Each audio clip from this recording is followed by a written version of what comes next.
Assalamualaikum warahmatullahi wabarakatuh. Salam Malaysia, Madani, apa khabar Malaysia? Bertemankan saya Izu Yusof dan juga saya Fasha Rahim. Diharapkan anda semua berada dalam keadaan yang sihat, sejahtera hendaknya. Hari ini hari Khamis. Kita lagi sehari lah kita nak ke hujung minggu. Apa kan? Sampai nak weekend je. Apa kan antara perancangan Izu hujung-hujung minggu ni nak di mana? Yang penting kita akan menyambut sambutan Deepavali pada 12 hari bulan ini. Saya tak sabar sebenarnya. Saya nak balik. Bukan cuti, saya nak balik ke kampung halaman. Untunglah boleh balik. Kita kerja. Tapi tak apa. Kepada mereka yang akan menyambut Deepavali, selamat menyambut Deepavali. Kepada yang bercuti, inilah masa untuk berehat dan juga meraihkan masa bersama keluarga. Kepada yang kerja macam kami ni, selamat bekerja. Okey, seperti biasa kita akan bersiaran secara langsung selama 1 jam dan dalam 1 jam ni kita akan kongsikan pelbagai informasi dan juga berita-berita yang terkini. Antara topik kita yang akan kita kongsi bersama anda penonton semua adalah berkenaan dengan perkhidmatan guaman daripada Jabatan Bantuan Guaman. Rasanya satu perkara yang amat penting untuk kita ketahui ialah orang kata kita nak dapatkan perkhidmatan daripada peguam-peguam swasta mungkin mahal, ada yang tidak berkemampuan sebenarnya. Jadi ini antara salah satu perkhidmatan yang diberikan oleh kerajaan. Dan di hujung kita juga ada tetamu jemputan yang saya tunggu-tunggu untuk berjumpa.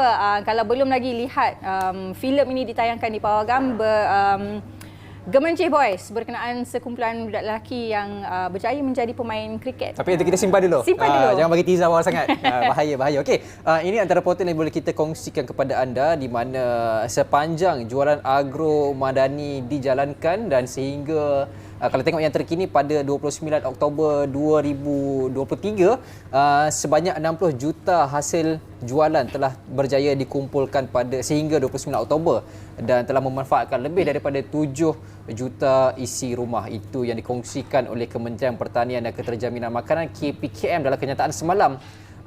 Di mana penyertaan yang disasarkan adalah pada tahun ini 46,000 tetapi jangkauannya lebih daripada angka yang disasarkan iaitu sebanyak 54,300 usahawan yang telah menyertai jualan agro madani. Dan yang paling menariknya adalah antara jualan ataupun barang-barang yang menjadi tarikan utama sudah pastinya barangan asal seperti sayur-sayuran, buah-buahan, ayam, telur, ikan, gula, minyak dan lain-lain. Selain daripada promosi combo madani yang dijalankan sepanjang jualan agro madani. Jadi banyak sebenarnya manfaat tu, tapi kalau kita tengok itu setakat 29 Oktober. Tetapi kalau ikut jangkauan coveragenya belum cukup 100% lagi. Saya rasa mungkin hujung tahun insya-Allah boleh sampai. Kalau tak cukup 100%, mungkin 90% boleh sampai ke seluruh Malaysia. Betul. Tapi yang menariknya jualan agro madani kita dapat mencuba pelbagai produk-produk tempatan dan dari jenama-jenama tempatan juga yang kita sekarang perlu kena support lokal. Kita perlu sokong jenama-jenama tempatan. Baik, seterusnya kerajaan juga sedang mengenal pasti ataupun 26 warga negara Malaysia yang menjadi mangsa jenayah penipuan pekerjaan di Myanmar, kata Timbalan Menteri Luar Datuk Muhammad Al-Amin. Beliau juga berkata kerajaan kini melalui Kedutaan Besar Malaysia di Yangon, Myanmar dengan kerjasama Thailand, Vietnam, Filipina dan China sedang menyelaras dan juga menggunakan segala alternatif bagi membawa pulang ke semua mangsa dengan selamat. Jadi kalau kita nak tahu sehingga 3 November 2023 ini kementerian telah pun berjaya membawa pulang seramai 518 orang. Itu bukan angka yang kecil. Ramai juga sebenarnya yang telah menjadi mangsa penipuan pekerjaan ini. Dalam masa yang sama juga Kementerian Luar ingin mengingatkan kepada semua warga negara Malaysia supaya lebih berwaspada supaya tidak tertipu dengan scammers dan penipuan pekerjaan ini. Jadi kepada anda di luar sana juga lebih berwaspadalah, jadi tidak menjadi mangsa pemerdagangan manusia. Kalau ada dapat orang kata tawaran-tawaran kerja yang rasa macam lumayan, mungkin ada muslihat di sebalik. Orang kata too good to be true. Betul. Macam menarik, gaji 10,000, kerja 5 hari. Oh, siapa tak nak kan? Betul. Jadi kepada anda di luar sana berhati-hati kerana kita tahu yang nak masuk tu senang, tapi sekali kalau nak keluar tu itu merupakan satu usaha yang sangat-sangat susah. Seterusnya, apa lagi kita ada nak kongsikan daripada portalbernama.com ni? Baru dia sebut-sebut pasal sambutan Deepavali tadi. Kita ada lagi satu di mana kepada mereka yang nak balik kampung sepanjang Deepavali ini disarankan untuk mengisi borang balik kampung ataupun VSP ataupun nama panjangnya Volunteer Smartphone Patrol di aplikasi yang telah disediakan di Melaka kalau tak silap saya. Itu salah satu inisiatif yang dikongsikan di mana bagi memastikan keselamatan dan juga ketenteraman awam di komuniti yang ada, mereka boleh membuat feedback lah kepada pihak polis yang menyatakan bahawa mereka perjalanan pulang balik kampung sekian-sekian dan akan balik pada tarikh sekian-sekian supaya mereka ataupun pihak polis ini boleh melakukan pemantauan dari masa ke semasa. Dan kalau kita tengok juga sepanjang inisiatif ini diadakan, belum ada lagi kes-kes yang melibatkan kes pecah rumah dan sebagainya. Jadi insyaAllah kita akan teruskan inisiatif ini ke negeri-negeri yang lain dan juga di masa-masa yang lain juga. Baik. Dan apa-apa pun seperti biasa layari portalbernama.com untuk berita yang selanjutnya. Kita nak lihat dulu ramalan cuaca untuk hari ini dan seterusnya dari Bilik Berita bersama teman penyampai. Saksikan.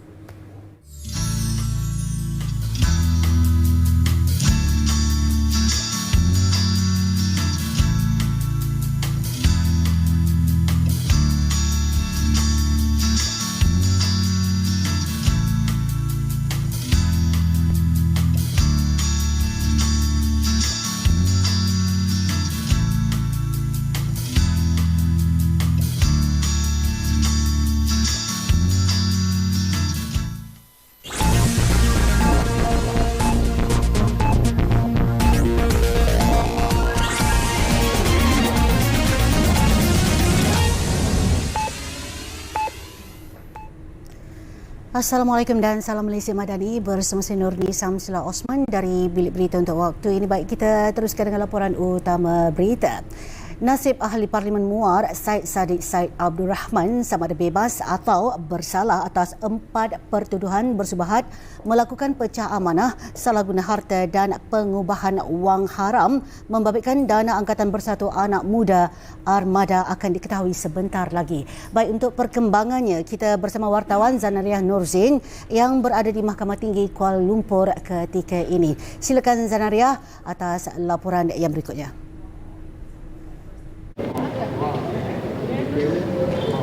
Baiklah Noni, seawal 8 pagi petugas media sudah pun berkumpul di perkarangan Kompleks Mahkamah Kuala Lumpur ini bagi mengikuti perkembangan kes ahli Parlimen Muar yang juga Presiden Muda Syed Saddiq. Dan untuk makluman, Hakim Mahkamah Tinggi Dato' Azhar Abdul Hamid dijadual membacakan keputusannya pada 10 pagi tadi. Dan pada ketika ini iaitu 9.8 minit, kelibat Syed Saddiq masih belum kelihatan. Bagaimanapun kedua-dua ibu bapanya dan juga ahli keluarga, saya percaya ahli keluarga telah pun hadir sebentar saja tadi.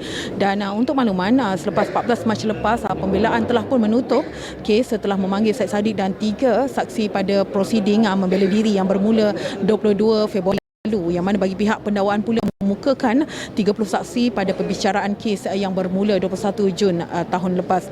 Antara yang memberi keterangan ialah ibu bapa Syed Saddiq, bekas penolong bendahari Armada Rafiq Hakim serta pegawai penyiasat Suruhanjaya Pencegahan Rasuah Malaysia SPRM, di mana kes membabitkan 4 pertuduhan melakukan pecah amanah, salah guna harta dan juga pengubahan wang haram membabitkan dana armada. Ini dikendalikan Timbalan Pendakwa Raya Datuk Wan Syarudin Waladin dan juga Muhammad Afif Ali, manakala peguam Gobin Sin Dio dan juga Haijan Omar mewakili Syed Saddiq.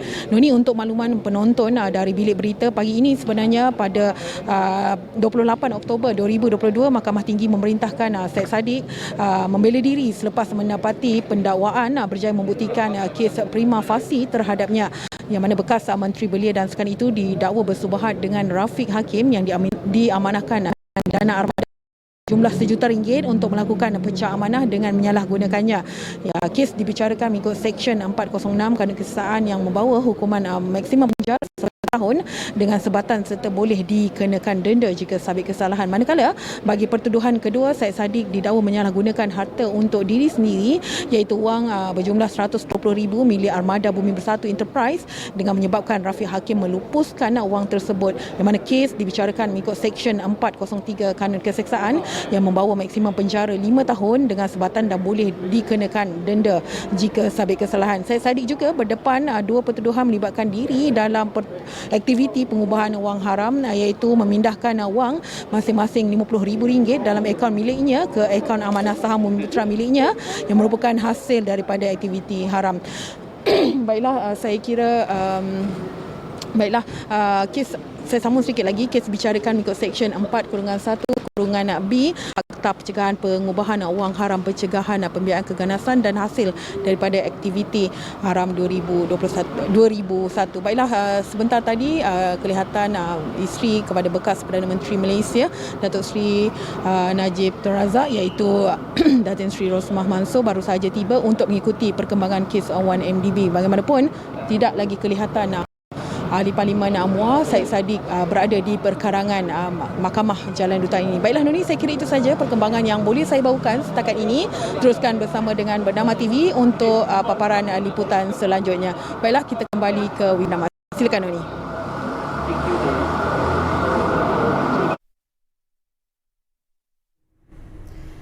Baik, terima kasih Zana atas laporan itu tadi langsung dari Mahkamah Tinggi Kuala Lumpur. Baik, kita ke laporan yang seterusnya. Menteri Belia dan Sukan Hanayo kecewa dengan sikap yang dipamerkan pemain muda negara dalam satu video yang tular di laman media sosial. Beliau berkata demikian apabila platform mencongkil bakat prospek negara Liga Super Rimau bertukar menjadi medan pergaduhan. I'm not happy because these are all junior players and already this kind of incident can happen. We have already gotten the commitment of Sports Association on Safe Sport Code, and by right, every person who is organising sports event, they should know about the Safe Sport Code and they should emphasise that throughout the game that this is what we will not tolerate. Katanya tindakan akan diambil ke atas pihak penganjur yang tidak mengikuti kod sukan selamat sebelum mengendalikan sebarang program sukan. Ahad lalu tular satu video di laman Facebook menyaksikan suasana perlawanan Liga Super Rimau yang berlangsung di New Camp, Petaling Jaya menjadi kecoh apabila pemain dan penyokong bergaduh. Terdahulu, Hana menyampaikan geran RM100,000 kepada tim Mas Tigers bagi menjana kos perbelanjaan ke The Honour of King International Championship 2023 yang bakal berlangsung di China hujung tahun ini. Tim Mas Tigers merupakan penyumbang pingat perak di Sukan Asia Hangzhou baru-baru ini. Dengan kemenangan tersebut, mereka diberikan kelebihan apabila dijemput sebagai wild card untuk bertanding di Shanghai. Pada masa sama, selain tawaran lumayan ditawarkan penganjur, KBS dan MSN mengambil inisiatif ini bagi memberikan pendedahan kepada pemain-pemain negara ke peringkat lebih tinggi berdasarkan prestasi dipamerkan pemain negara di Sukan Asia. Sekian dari Bilik Berita. Dari sungai hingga ke segara Palestin, pasti merdeka. Malaysia Madani tekad perpaduan, penuhi harapan. Saya Nurni Samsila Osman. Salam hormat. Assalamualaikum. Baik, itu dia sedikit imbasan yang telah diberikan oleh Yang Berhormat Perdana Menteri merangkap Menteri Kewangan berkaitan dengan Jabatan Guaman Negara bagi membantu rakyat Malaysia terus membela nasib mereka. Dan kita tahu pada tahun 2012 Jabatan Guaman Negara telah ditubuhkan bagi membantu rakyat Malaysia yang tak mendapat keadilan dan macam Pasha kata awal tadi dah dapatkan khidmat guaman tetapi mahal, dan ini merupakan salah satu inisiatif kerajaan untuk terus membantu rakyat Malaysia yang dalam kesusahan untuk mendapat pembelaan. Baik, kita nak bercakap tajuk kita pada hari ini memperkasa perkhidmatan bantuan guaman. Kita ada seorang tetamu kita di studio pada hari ini yang akan membincangkan lebih lanjut berkaitan dengan topik kita, iaitu Ketua Pengarah Jabatan Bantuan Guaman iaitu Datuk Nur Azmi Muhammad Narawi. Apa khabar Datuk? Baik, khabar. Terima kasih datang ke AKM. Okey, kita nak mulakan dahulu, mungkin Datuk boleh terangkan secara jelas lebih lanjut mengenai latar belakang sedikit dan juga peranan yang dimainkan oleh Jabatan Bantuan Guaman itu sendiri. Terima kasih Fisha. Tentang JBG yang dulu dikenali BBG, Biro Bantuan Guaman. Sebenarnya secara uniknya, idea ini dah tercetus sejak daripada tahun 1954. Okay. Tapi berjaya direalisasikan oleh kerajaan pada tahun 1970. Itu sebab akta dia yang digubal tu dikenali sebagai Akta Bantuan Guaman 1971. Jadi kalau ikutkan Jabatan Guaman ni daripada BBG ke JBG ni lebih 53 tahun dah sebenarnya. Dan peranan dia amat besar. Sebab daripada dahulu sehingga sekarang very consistent, kesedaran kerajaan pada ketika itu dan sehingga sekarang ada rakyat yang susah yang perlukan bantuan. dalam keadaan kalau ada pertikaian yang perlu dibawa ke mahkamah, kita tahu memang kos guaman memang mahal.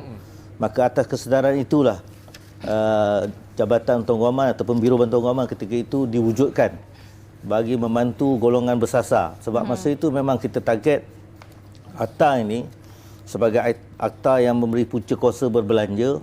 Jadi dengan itu kerajaan telah pun menyediakan peruntukan yang agak lama sebenarnya bagi memastikan ada rakyat yang susah dapat dibantu. So itu asas dia lah. Jadi akan ada bermacam-macam pertikaian, tetapi buat masa ni pertikaian yang kita kendalikan berpandukan kepada akta tu mana dalam jenayah ada skop dia, iaitu bagi kes yang contohnya mereka yang memilih untuk mengaku salah dan buat mitigasi. Dan kalau dalam kita punya kes-kes civil, kita ada dua bahagian. Kita ada yang macam civil biasa ni, isu-isu kekeluargaan dan sebagainya, termasuk juga tuntutan pengguna. Manakala kalau macam perkara-perkara syariah, mostly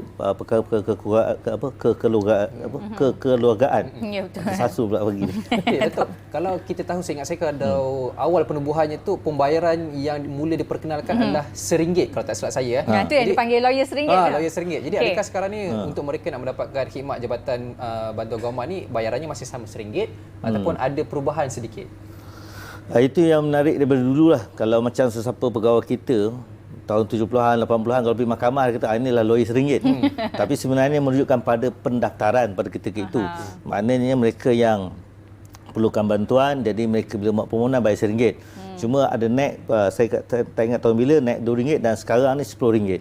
Kita kena panggil lawyer RM10 lah sekarang. Sekarang ni RM10 lah, dah upgrade sikit lah. Okey, kita bercakap juga siapakah sebenarnya yang layak untuk menerima bantuan guaman dari Jabatan Bantuan Guaman? Sebab kalau kita lihat tadi di sedutan klip, Perdana Menteri menyebutkan bahawa ada kenaikan threshold pendapatan tu kepada RM50,000. Adakah untuk mereka yang pendapatan RM50,000 ke bawah ataupun ada nilai-nilai dia yang tertentu, macam mana mungkin boleh terangkan? Okay, akta ni sebenarnya menetapkan satu jumlah minimum. Maknanya yang mana kita memang khususkan kepada rakyat Malaysia kita yang berpendapatan bawah RM50,000 setahun. Ataupun kalau dalam bulanan tu dalam 2,100 ke 2,200 sebulan lah. Maknanya mereka ni kalau secara automatik ni sekiranya mereka warga negara, pendapatan mereka pula di bawah RM50,000 dalam keadaan pertikaian yang mereka minta bantuan kita tu dalam lingkungan jadual kita, insya-Allah biasanya kita akan beri perakuan untuk layak diberi bantuan guaman. Secara percuma ke macam mana, Datuk? Yang tu cuma bayar RM10 saja. RM10 saja. RM10 saja. Cuma kalau macam setengah-setengah keadaan, ada juga yang kita panggil sebagai kes-kes di luar bidang kuasa. Maknanya di luar skop akta, biasanya kita akan angkat ke yang berhormat menteri, walaupun pendapatan mereka lebih daripada RM50,000, tetapi kesusahan yang mereka hadapi itu ada kewajaran untuk dibantu. Jadi dalam kita punya undang-undang tu kita panggil means test, maksudnya ujian kemampuan. Jadi kita akan lihat walaupun pendapatannya mungkin dalam contoh RM60,000-RM70,000, tapi dengan beban hutang dia, tanggungan dia, dia punya potongan cukai dan sebagainya, dia masih lagi dalam lingkungan mengalami kesusahan yang memang dia tidak akan dapat bantuan guaman dengan private sector. Di sini kita boleh pertimbangkan. Ada had maksima untuk pendapatan ke macam mana untuk penerima bantuan guaman ni? Dia tidak ada had maksima. Maknanya so long as kalau lebih daripada RM50,000 kita akan pertimbangkan. Cuma dia tidak bayar RM10 lah. Sebab itu kita dalam kita punya peraturan kita tu, kita ada tetapkan kadar-kadar sumbangan. Okey. Maknanya RM50,000 ke RM60,000 berapa, dan kalau lebih RM70,000 berapa, kita bergantung kepada kompleksiti kes. Kebiasaannya mereka yang mendapatkan khidmat Jabatan Bantuan Guaman ni, mereka yang melibatkan kes apa? Adakah melibatkan kes keluarga, sivil ataupun syariah ataupun kedua-duanya balance? Kalau di segi apa yang pengalaman kita berdasarkan statistik yang kita adalah, memang sebenarnya kita lebih banyak isu kekeluargaan dalam hal ehwal syariah. Dalam perundangan syariah memang lebih banyak berbanding dengan civil. Manakala civil ni kebanyakan kes-kes yang melibatkan pengguna ataupun macam isu-isu tanah dan sebagainya lah. Jadi kita almost balance lah, tapi macam mana pun buat masa ni memang kes-kes syariah menyumbang bilangan kes yang dikendalikan lah lebih tinggi lah berbanding civil. Adakah termasuk juga untuk kes-kes jenayah di mana kalau dibawa perbicaraan di mahkamah akan diberikan bantuan guaman ni adalah daripada Jabatan Bantuan Guaman juga? Buat masa ni kita punya akta kita hadkan untuk pengakuan salah saja. Maknanya kalau dia mengaku salah, Itu sebab macam contohnya kita ada smart partnership dengan pihak penjara. Dah lama dah kita wujudkan smart partnership ni, yang mana kalau macam kes-kes yang melibatkan banduan-banduan, memang kita akan open kita punya perkhidmatan khidmat nasihat. Di situ kalau macam banduan-banduan, maksudnya tertuduh-tuduh dalam riman, kalau mereka ingin memilih mengaku salah, ada yang kita akan lihat sama ada kesalahan tu kita boleh beri bantuan atau tidak untuk buat mitigasi bagi mendapatkan hukuman yang rendah lah. Bagaimana pula kalau yang mengaku salah tu, which is dia sendiri tahulah dia buat salah. Kalau yang anda kata ini kes di luar bidang kita lah, dia salah tu bukan dibuat, tapi dekat mahkamah dia tak mengaku salah dan diletakkan dalam penjara. Jadi sekiranya berlaku kes begini, adakah boleh juga mendapat khidmat bantuan daripada Jabatan Bantuan Guaman?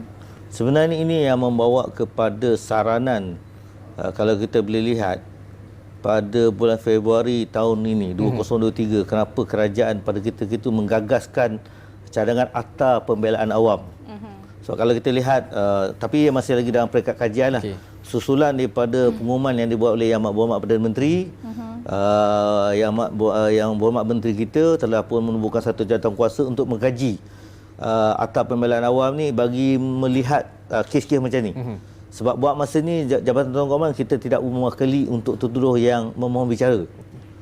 Sedangkan tapi walau bagaimanapun kita dengan Yayasan Bantuan Guaman Kebangsaan, kita ni sebenarnya saling melengkapi, di mana YBJK dia terlibat di peringkat riman lagi. Jadi maknanya ada cara kerajaan bantulah.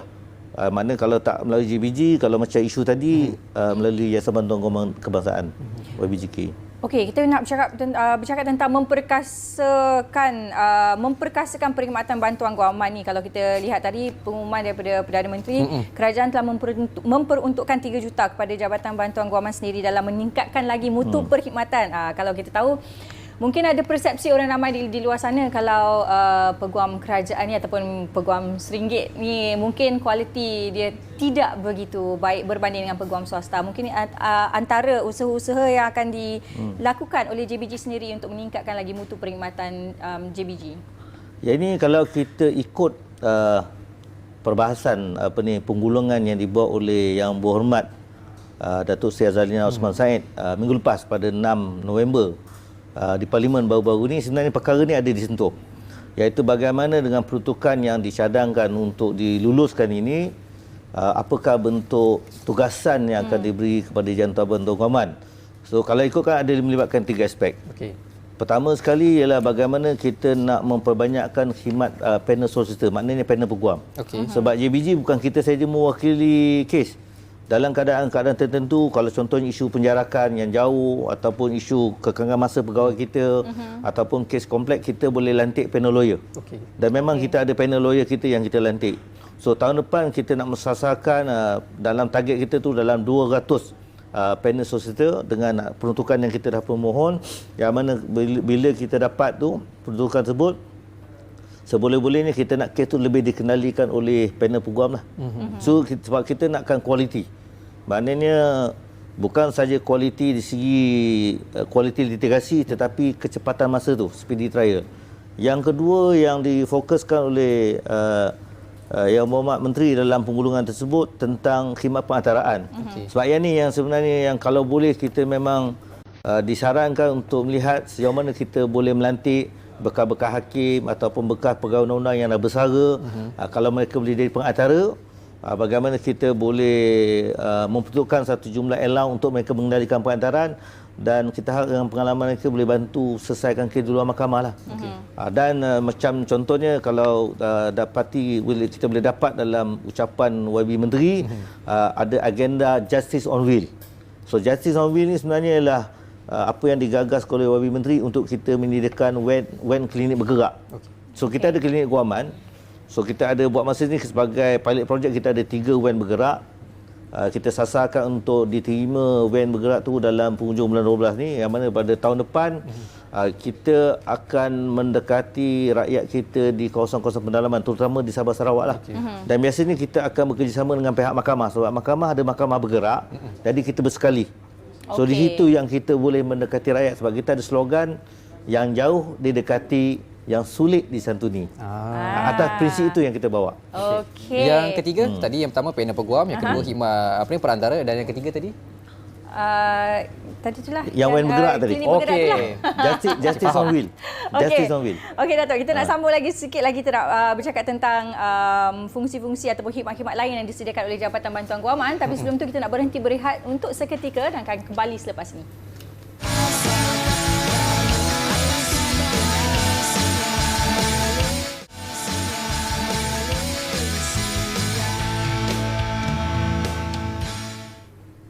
Baik, masih lagi bersama kami dalam Apa Khabar Malaysia. Kita bercakap bersama Datuk Nur Azmi, Ketua Pengarah Jabatan Bantuan Guaman. Jadi awal tadi kita dah dengar sedikit antara peranan dan juga khidmat-khidmat yang diberikan oleh JBG. Saya ada satu lagi ni khidmat nak tanya pada Datuk berkenaan khidmat pendamping guaman ataupun legal companion. Nah, ini adalah khas untuk meneman menjadi peneman untuk kanak-kanak dalam kes-kes jenayah seksual dan sebagainya. Mungkin Datuk boleh terangkan sedikit khidmat yang diberikan ni, fungsi dia.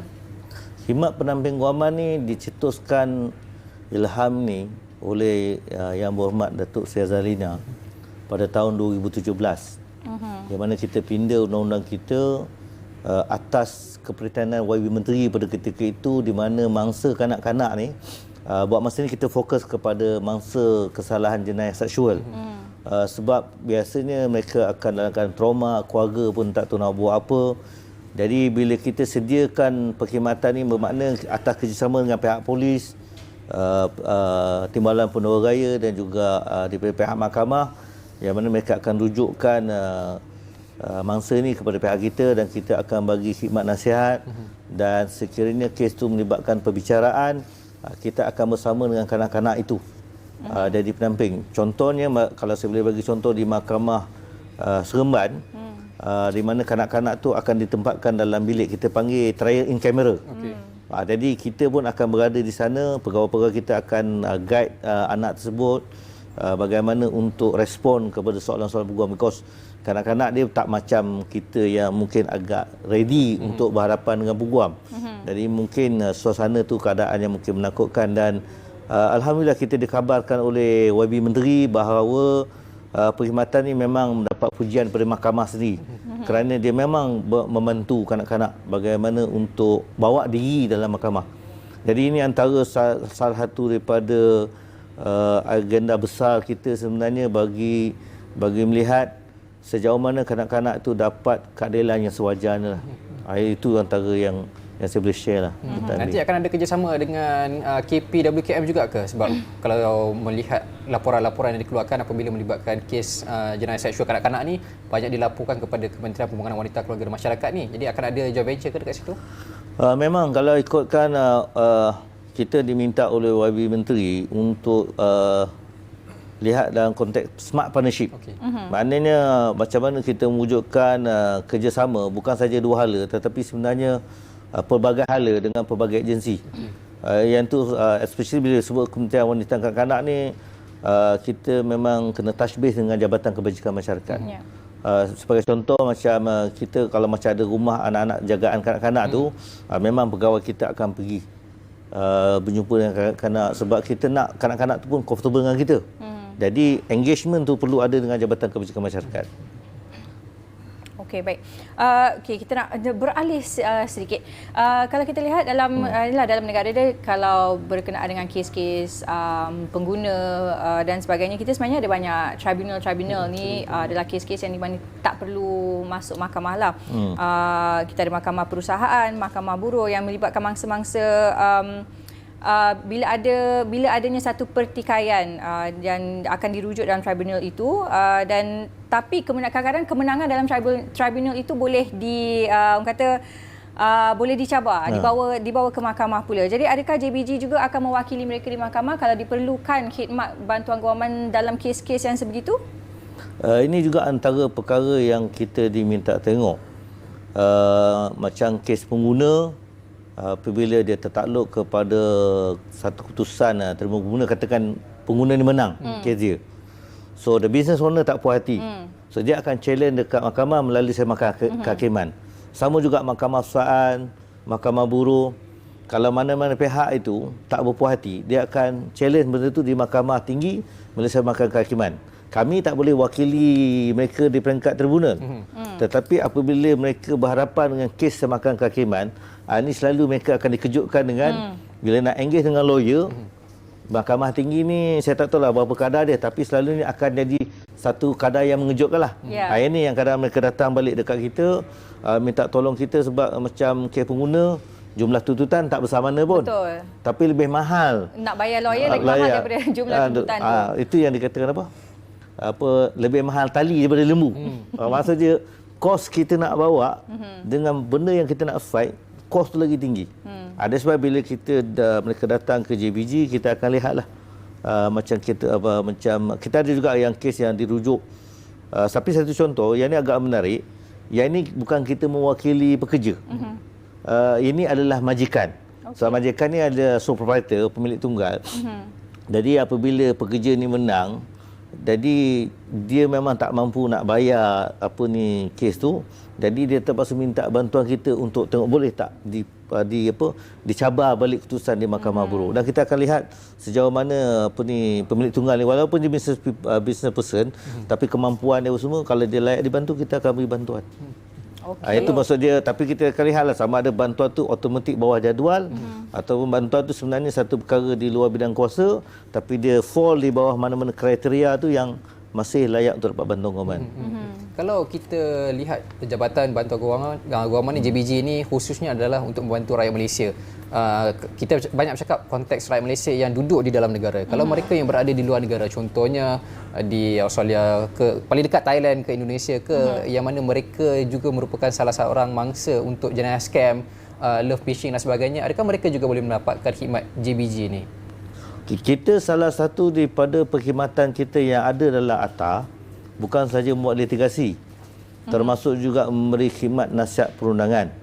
So bila khidmat nasihat ni memang dia ada 4 skop khidmat nasihat, sama ada di bawah jadual kedua on jenayah, jadual ketiga on civil, dan kalau macam pendamping kewangan pun kita ada menjalankan tugas khidmat nasihat. Dan yang serujuk ni adalah di bawah jadual keempat. Yang ni agak menarik, iaitu segala perkara perundangan. Mana ni apa saja perkara perundangan. Walau bagaimanapun dalam atas kita ni dia ada had apabila menyentuh tentang international law. That's why dalam hal ni, walau bagaimanapun kita selalu kalau macam mangsa di luar negara pun, kalau dia rujuk pun kita selalu the best advice, sama ada mereka datang ke kedutaan kita di sana ataupun ikutlah apa perundangan di sana, because kita tak familiar dengan undang-undang di sana. Tapi yang kita tahu secara basic, sekiranya ada jenayah sebagai mangsa, dia tentu ada tempat untuk mendapat pengadilan yang sewajarnya. Itu the basic principle. Memang kalau kita lihat dalam kes scam ni, dia memang agak menyedihkan sebab scam ni bermacam-macam keadaan. Even artis pun kena scam. Betul. Kan? Yang orang yang ternama pun kita kena scam, because satu benda ialah never underestimate scammer. Kita tak boleh pandang dah. Mereka sentiasa nampak kelemahan kita. Dan kebanyakan yang rujuk pada kita pula, kalau yang isu scam ni, kita selalunya memang kita agak berat nak beri gambaran yang sebenar. Sebab selalunya mereka akan datang rasa mereka adalah sebagai pelabur, dan mereka rasa kalau tak jadi mereka nak dapat balik duit mereka. Tapi kebanyakan senario bila kita tengok dengan tiada dokumennya, lebih pada janji ILO, dan kita kata ini adalah satu bentuk peleburan. Memang terlebur lah. Tapi yang kita kata the only best adalah ini adalah jenayah, maka kita minta bantuan daripada pihak polis, maksudnya untuk diurus sebagai kes jenayah komersial. That's the only remedy yang kita ada. Mana kalau mereka di luar negara, salah satunya khidmat nasihat, konsultasi ataupun pergi ke kedutaan negara kita. Tapi by hook by crook, kita kena berjaga-jaga jugalah untuk mengelakkan daripada berlaku perkara ini. Okey, itu di luar negara. Kalau kita lihat berbalik kepada dalam negara sendiri, kalau mereka yang kebajikannya tidak dijaga, tak diuruskan dan sebagainya, khususnya untuk atlet-atlet negara lah, kadang-kadang dapat gaji, kadang-kadang tak dapat gaji, kebajikan kadang-kadang terabai, kadang-kadang dijaga. So adakah mereka ini juga tergolong dalam golongan yang boleh mendapatkan khidmat JBG? Yang ini kalau kita lihat yang kenapa perkara ini jadi tercetus, sebenarnya kalau kita lihat, ini juga salah satu inisiatif yang berhormat Datuk Seri Azalina semasa menjadi Menteri Belia dan Sukan. Pada tahun 2009 beliau telah menggagaskan ada apa kita panggil Yayasan Kebajikan Atlet Kebangsaan. So dalam itu sebenarnya antara kekhawatiran, kebetulan pandangan yang sama KBS dan juga Kementerian Sumber Manusia, mereka bukan semata-mata ahli sukan. Mereka adalah golongan pekerja. Dalam keadaan pekerja yang short term.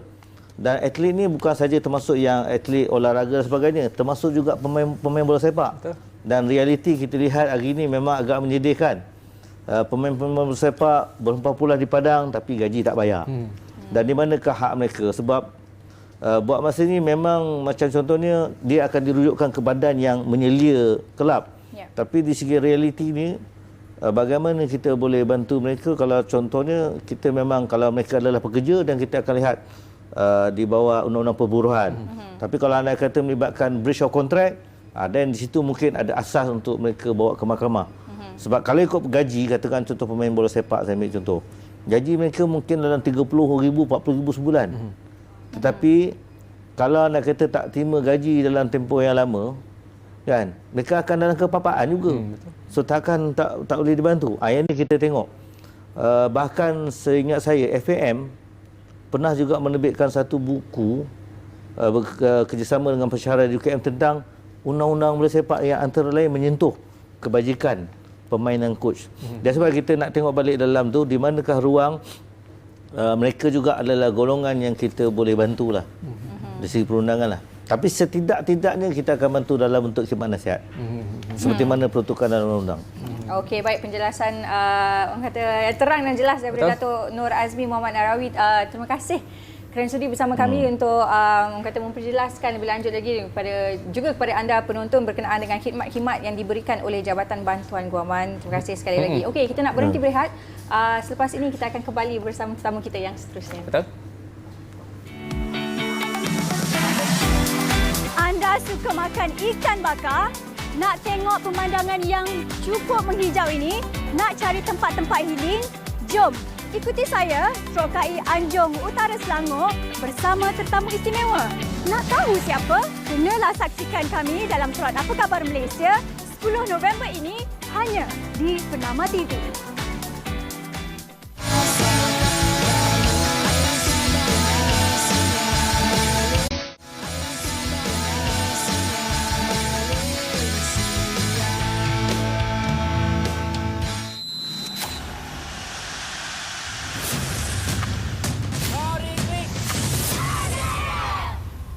Saya nak minta cikgu ambil alih jadi jurulatih pasukan kriket sekolah kita ni. Saya tak tahu apa-apa pasal kriket ni.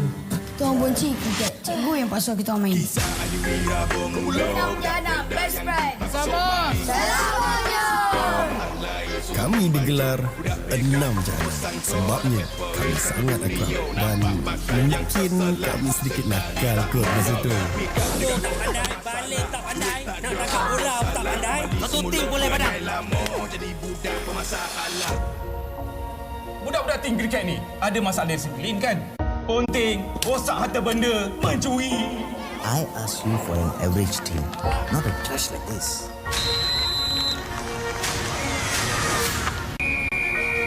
Syukri, tak apa Syukri. Kita dah kalah pun. Patut je kalau lepas game hari ni, kita dah tak payah dah nak main kriket bodoh ni. Apa kata kau semua tolong saya. Saya janji lepas menang. Kau semua tak payah hadir dalam tim kriket saya lagi. Kalau kita menang kat Kuala Lumpur, mungkin kita akan wakil Malaysia satu hari nanti. Eden tak menang-menang apa-apa tau. Eden nak menang. Kau kaya, kau miskin kau. Kau handsome kau, selebek kau. Pasukan yang lebih hebat akan menang. Kalau semua nak menang, kita menang hari ni.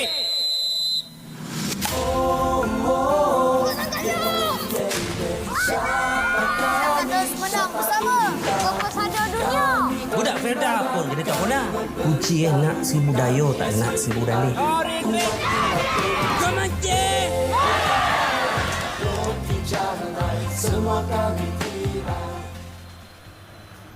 Itu dia, Gemencah Boys. Ini AKM Boys.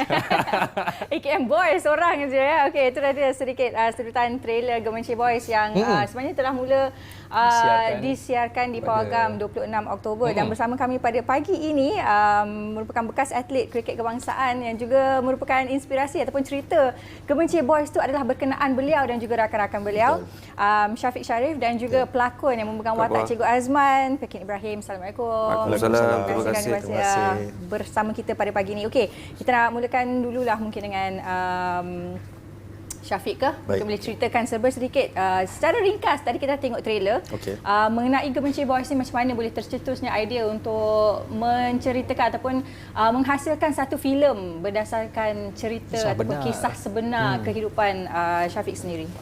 Jadi macam seperti yang semua tahu, saya main kriket untuk Malaysia lah. Jadi saya menang SEA Games Gold Medal tahun 2017. Jadi Jason dia jumpa saya dan dia dengar cerita tu daripada saya. Jadi without banyak expectation, tiba-tiba dia buat proposal dapat nak buat filem. Jadi saya ceritakan kisah saya di mana saya dan kawan-kawan dulu dekat Felda lah. Jadi sampailah kami keluar dan mewakili Malaysia. Okey, kalau kita tengok daripada trailer, saya sempat menonton sikit aja klip pendek daripada Gemencir Boys tu. Kumpulan 6 jahanam ya. 6 budak-budak nakal ni sebenarnya tak berminat pun nak bermain kriket, tapi disuruh oleh Cikgu Azman untuk bermain kriket. Mungkin as a form of punishment lah kot sebagai satu denda, sebagai pengajaran. Macam mana mungkin boleh ceritakan sedikit daripada pengalaman dari kecil tu dan akhirnya menjadi atlet kebangsaan dan menang pula pingat emas? Jadi kami dekat kampung kan, jadi suka buat permainan kampung lah. Jadi nak main guli lah, main layang-layang, lepas tu mandi sungai favourite kan. Jadi bila kena suruh main kriket ni, kita orang kriket pun tak tahu kan. Jadi apa benda lah kriket ni, tapi disebabkan Cikgu Azman tu dia pandai, dia kejar kita orang, dia cari suruh turun training, and then dia bagi kita upah aiskrim pop yang patah dua tu zaman dulu kan. 10 sen masa tu tahun 2000. Dia pancing kita orang lah, orang panggil. Jadi kita pun lama-lama training jadi makin bagus. Jadi sampailah kita dapat bawah 13 Malaysia, bawah 15 Malaysia, sampailah kami masuk 3 orang pada kami dapat masuk tim Malaysia yang senior lah. Jadi 5 orang main Malaysia bawah 19.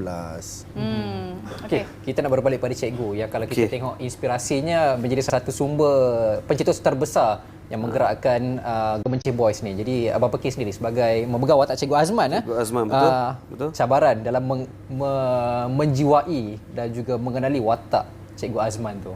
Cabaran dia sebab filem selalunya yang saya dapat, watak tu kita fiction kan. Kita boleh cipta kan watak tu macam mana emosi dia, macam mana gaya dia. Tapi untuk Gemencir Boys ni kisah benar. Jadi watak Cikgu Azman masih ada. Dari segi bahasa, saya lidah budu nak tukar ke lidah rondang mamat. So satu benda yang agak payah bila nak ubah lidah ni kan. Jadi alhamdulillah dengan orang kata ada masa prep 2 bulan lebih. Kita ada masa untuk berlatih. Alhamdulillah seperti yang ditayangkan lah bahasa, tapi cabaran dia memang amat berat lah. Sebab kita nak kena at least Cikgu Azman ni ramai orang kenal dia. Jadi bila anak murid dia tengok ke orang kenal dia tengok kita, gaya kita tu hampir sama, dah cukup alhamdulillah buat saya lah. Jadi kalau kita tengok dalam cerita tu pun, kita tengok dari segi body language pun gaya Cikgu Azman tu ada sedikit bongkok. Macam mana masa yang diambil ataupun macam mana antara method lah ataupun teknik yang digunakan oleh petis sendiri untuk... Kita ada masa 2 bulan setengah masa tu. Saya hari-hari kat sana. Saya hari-hari jadi orang Gemencir lah. Sebab kalau kita nak ubah gaya bahasa dalam skrip, kita tak cukup nak jadi orang Gemencir ni. Jadi apa pendekatan yang saya buat, kita duduk sana, kita ada acting coach, kita panggil acting coach masuk untuk bantu saya. Memang segala benda kita nak kena teliti kan. Macam mana dia dengan isteri dia, macam mana dia dengan student, macam mana dia mengajar dekat padang. Kita kena rakam benda tu, jadikan orang kata latihan lah. So gaya dia tu apa semua.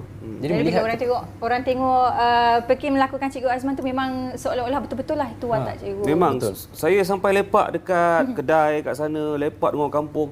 Bagi saya simple. Kalau kita, macam saya orang Kelantan 40 lebih tahun saya terbiasa dengan orang Kelantan.